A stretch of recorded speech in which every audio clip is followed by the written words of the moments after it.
Hi Virgo, welcome to July 2015. This is your Tarotscope, and I'm Raina.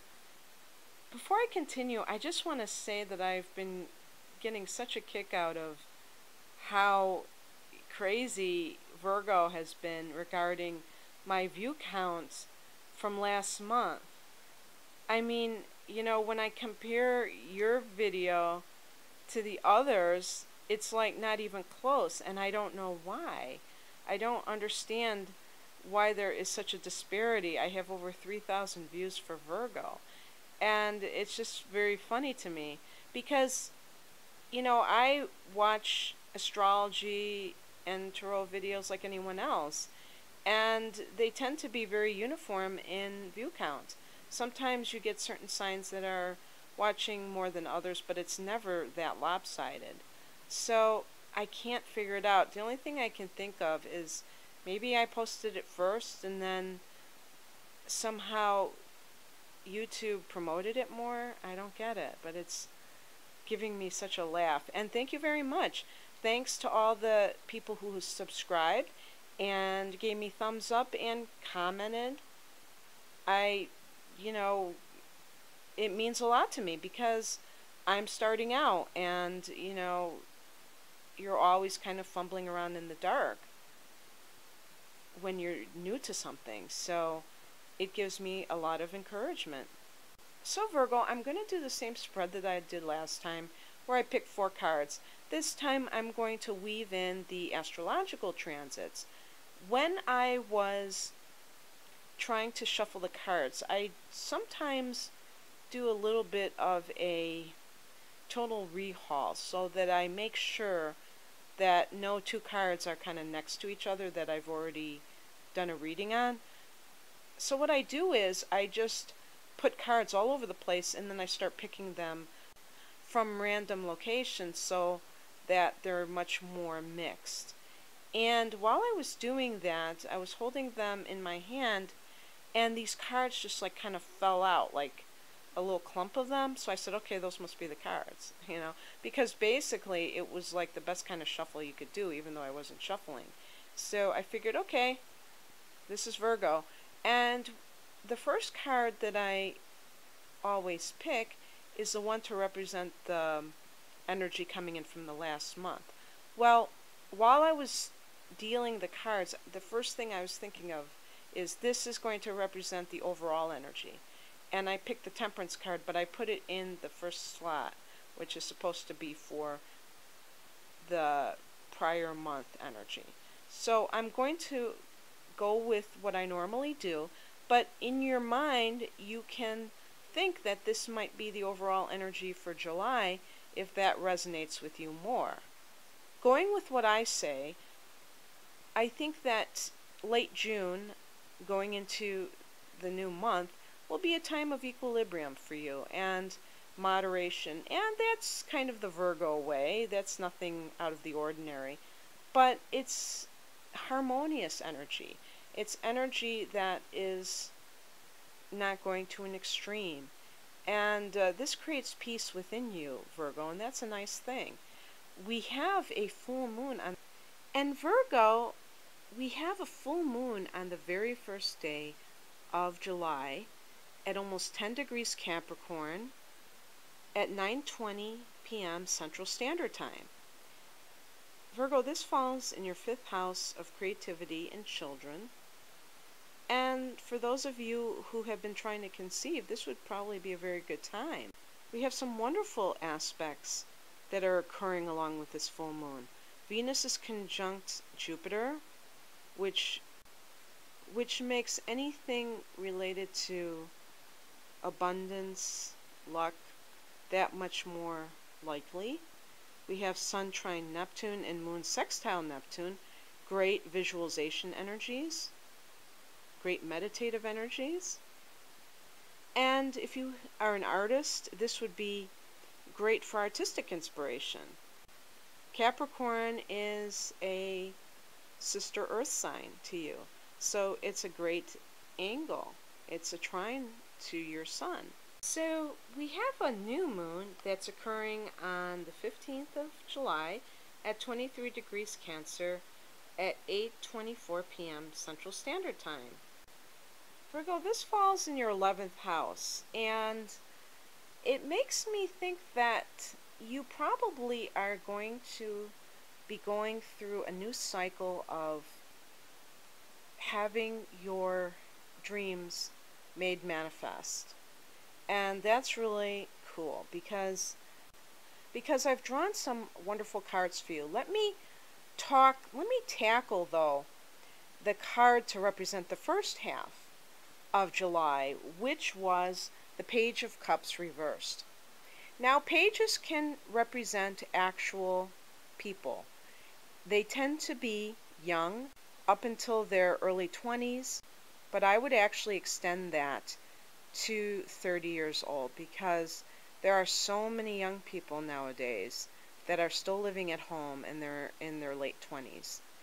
And I personally believe that even though the economy is, really crappy, that a lot of older people went through a time when they might have lived in a real dump, or they might have had roommates, and they didn't have cars, they didn't have smartphones, they didn't have a lot of other expenses. They lived very simply, but they lived apart from their parents. And I think that the current generation is much more spoiled, even those that are not in the middle class or upper middle class. I think that many young people just assume they should have a car, or that they should have, a new wardrobe every 6 months, or pay, all this money for entertainment. And so they naturally will not feel that they can support themselves if they work at Starbucks or something like that. So it's one of those situations where truth is relative. There's also, and I also think too that there's such a narrow view that you have to get hired by someone in order to have a job. I am so happy. I saw the other day some young people who were doing landscaping, and they, I thought to myself, that's great. Why do we always tell young people that they have to get some job that's a white collar job? Maybe these were just college kids doing it for the summer. I don't know, but I just think that we need to expand our view of what work can entail, and say, you know what, if you can't get hired, hire yourself and do something on your own. And don't wait for somebody to be nice enough, quote unquote, to give you a job. But in any case, I think that in the first half of July for you, that you may be dealing with a spoiled young person. And this young person may be your child, but I doubt it, because I don't think Virgos are that sort of parent. I think you live very simply. I think most of you aren't spendthrifts. You like thrift stores. You don't feel that you need a million clothes. You're not flashy.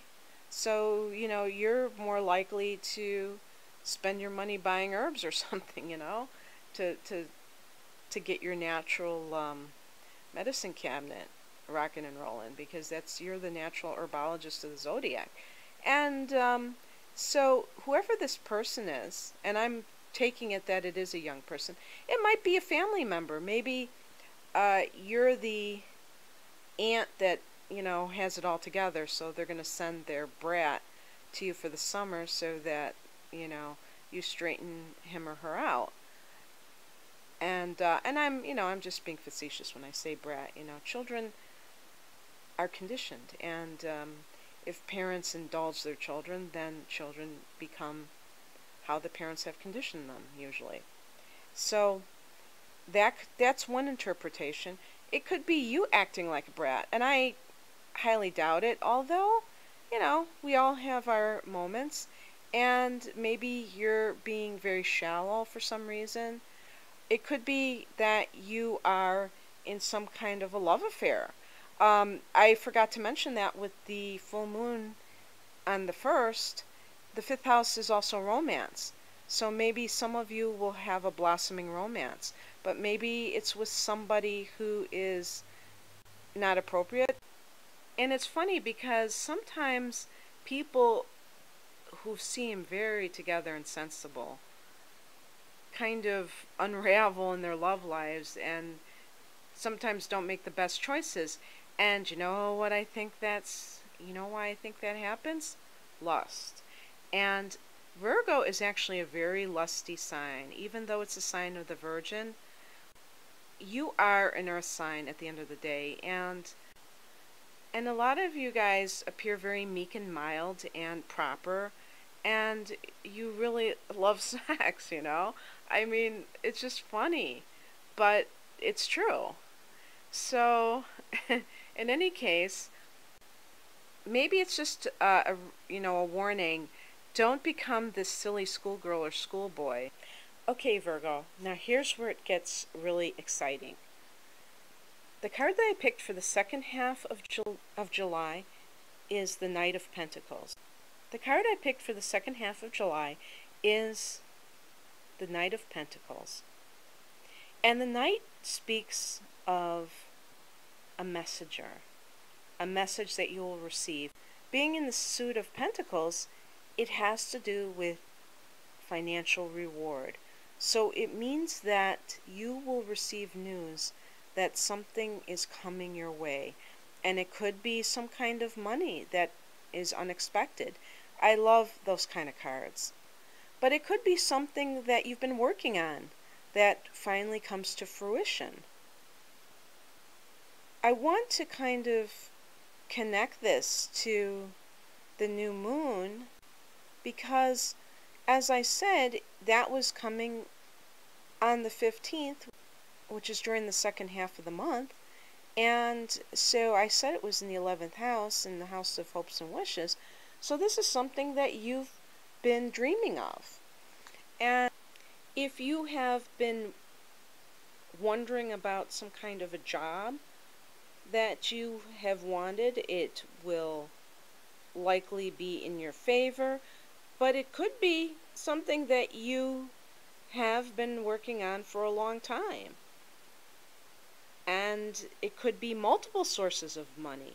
It could also relate to real estate. It's just an overall really positive card. I will say that it's even possible that it relates to fertility issues. So if you have wanted to start a family, then this is a time when that might actually come to fruition. And with that full moon on the 1st, it might actually connect to that. The card that I picked for the overall theme of July for you, Virgo, is the Six of Wands. And in Anthony Lewis's book, Tarot Plain and Simple, he summarizes this card as victory. Now, how much better does it get than that? So, again, you could be hearing good news. You could be achieving something. You could receive honors, actually. You realize your dream. I love that I picked this card for you. If everything pans out, you're going to be loving July.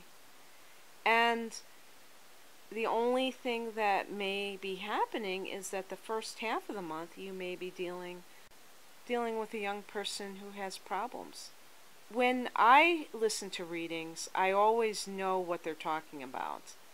And sometimes it doesn't relate to me at all, and so I just leave it alone. So if that makes no sense to you, then maybe it won't have anything to do with you. But if it does make sense to you, just know that the second half of July is going to be way better.